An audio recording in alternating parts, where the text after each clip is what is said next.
So we're going to talk about a couple of the primary methods of creating passive income. There's two methods. Number one is investment income, and number two is passive business income. Those are the two fundamental ways. Let's talk about and give you some examples of passive income that comes from investments. So you know that some people buy real estate, and some people buy real estate for its appreciation. And so you buy it at, $500,000, it goes to $1 million, you're now $500,000 richer. Yes? That's passive income? No, it is not passive income. That's called appreciation. They are very different. You can do that, and why not? It's not passive income. Another thing that people do with real estate, for example, is they buy at one price and sell at another. So they flip it. So they fix it up or not. They buy something at $200,000. They put $50,000 into it. They sell it for $300,000. They made $50,000. Passive income? I'm asking you, yes or no?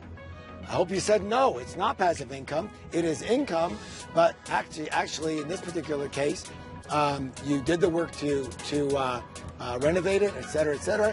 So you did active work, and you are selling off that property, so you have no more ongoing cash flow from that. So that's not passive income. It's not cash flow.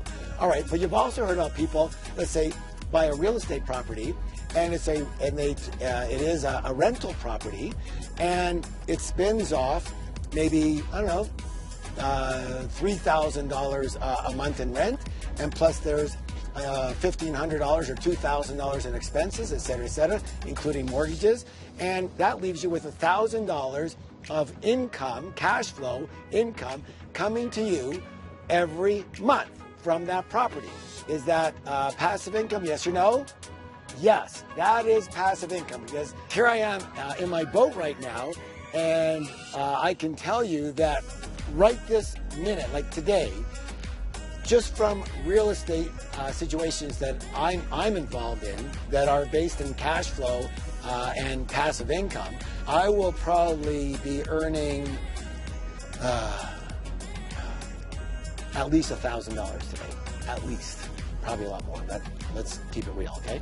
For you guys, something you can relate to. So here I am on my boat today. I'm going to earn at least $1,000 just for my real estate passive income, right? I'm on the boat. What am I doing? Well, there are renters and situations that are going on in different apartment buildings, offices, homes that I own or I'm partners in with other people managing it, so I could be on my boat, right? And I derive that income, all right?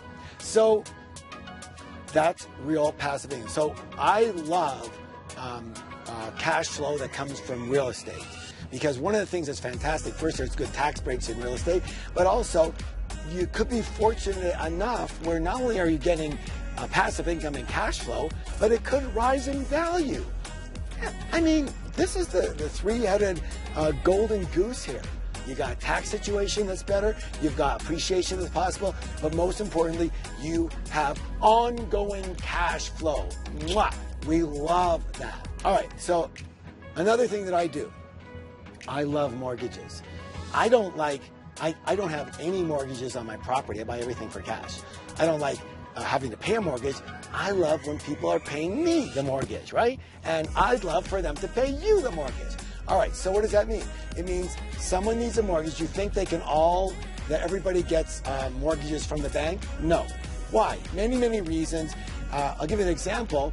My daughter, Maddie, she's starting a new business. It's a festival, and she's been working for 7 years as a manager of a retail store, had a steady paycheck, bought a condominium in San Francisco about maybe 6-7 years ago now.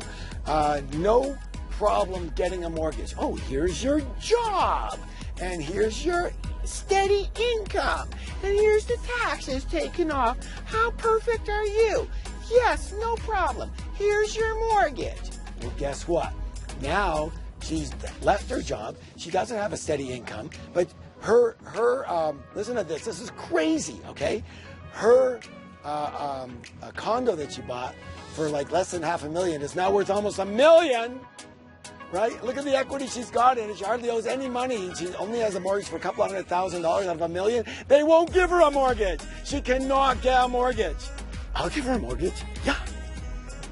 You should give her a mortgage, okay? Because she has the ability to pay it. So yeah, there are first mortgages that people can't get because of they're entrepreneurs, or they had one bad incident in a credit situation, or the property isn't in the prime perfect location, or whatever it is.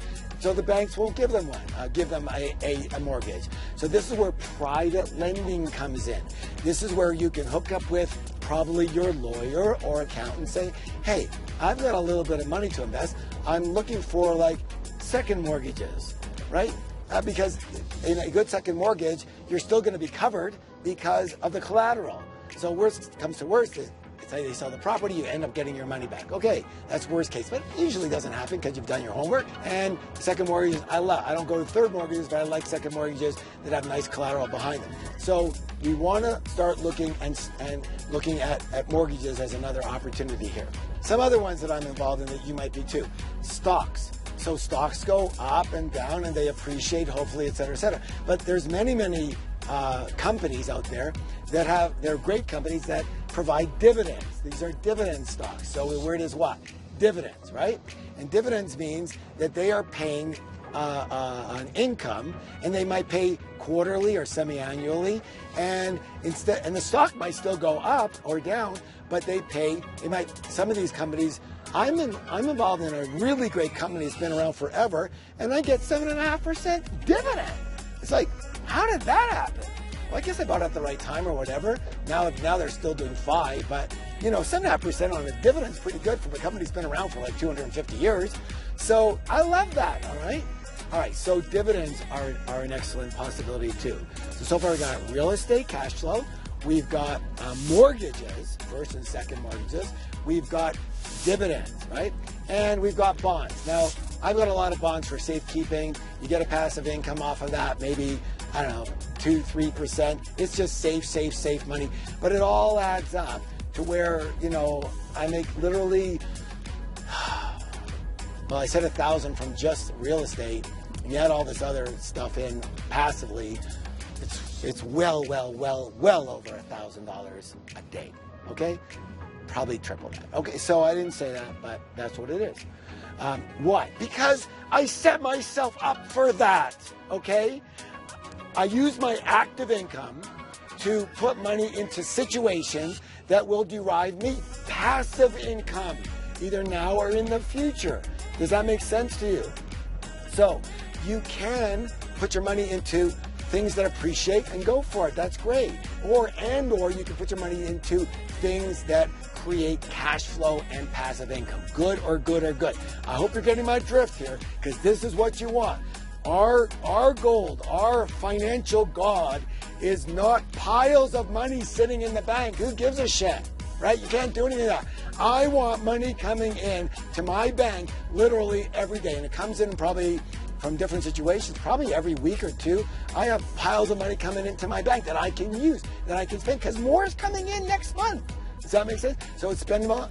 Now, do I have a pretty nice lifestyle? I do. Am I frugal? I wouldn't say I'm frugal, but I'm very value conscious. So I'm gonna always be a little careful with my money because it's ingrained in me, and I believe that's what you should be too. All right, so we're going for passive income. Now, the second arena that we need to talk about after investments is passive business income. All right, what does that mean? 2 elements. So here's another area that I'm involved in very heavily. So I'm involved in funds that provide capital to strong businesses and strong business management teams. And so let's say a company's either starting out or they need money for capital to expand. That's the ones I like to go into. Startups, not as much, but definitely situations whereby companies need money to expand. So they've already been proven, and now they just need more capital, $1, $2, $5, $10 million. And I don't want to manage myself, so I get involved in funds that do this. And again, we're part owners, so when these companies make money, if they make $5 million or let's say $2 million this year, I might make a couple of $100,000 more. And what am I doing? I'm on my freaking boat. There's some of these funds that I'm involved in, people that I'm involved in, I haven't talked to in like 2 years. All I do is every quarter I see the checks. Thank you. Fantastic. All right. So that's investing in other people's businesses. Great. Now, what about your own business? That's the other part of this. Other part of passive business income is your own business. You say, but Harv, in my own business, I'm working my ass off. Yeah, right now, maybe you're working your ass off, and you have to do that in order to set up your business so that it can run without you and create passive income. So what do you want to do? The big thing here, number one, is if it's any type of, say, normal situation, normal business situation, you have got to, I repeat, you have got to, let me repeat that in case you didn't hear it. You have got to set your business up in a way that doesn't need you to be there. All right? I have several businesses going right now. Again, I'm on my boat. Look at this gorgeous day. All right? And so, how do you do that? You must systemize your business. And we'll get into that in future videos. You've got to systemize your business so that you don't have to be there in order for it to run well and bring you income. And I have myself and a lot of friends that were in business for several years, and then they set their business up and they're never at their business. They're vacationing, they're on their boat, they're on the beach, they're reading, and their business is flourishing. You go, well, yeah, but Harv, don't they ever have to look in? Yeah, you have to look in once in a while if you're not and someone else is managing it. But yeah, you have to look in once in a while. But is that passive? Yeah, it's about as passive as you're going to get. All right, so you want to set your business up in a way, and so what does that mean? It means when you choose what business you're going to get into, you've got to choose a business that will allow you to create passive income. You've got to choose a business that will allow you to leverage yourself and can possibly one day work without you.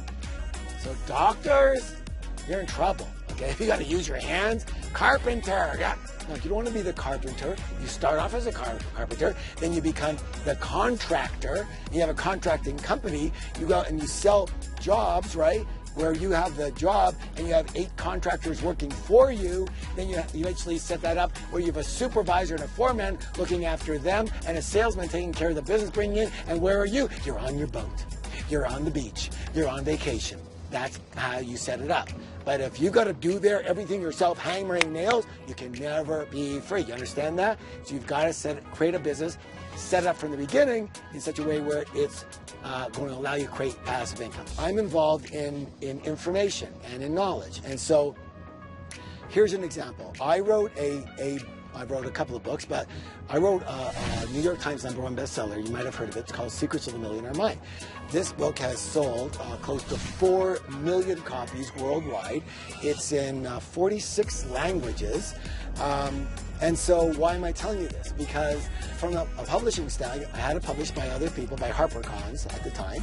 And I make about somewhere between $1 and $2 a copy that's sold, okay? Now, the book was written, listen to this now. I wrote a course, the Millionaire Mind Intensive, which hopefully you've taken. It's a fantastic program. It changes people's money blueprints right on the spot. It's a 3-day course. I wrote that course. After I tested that information for several years, I wrote the book.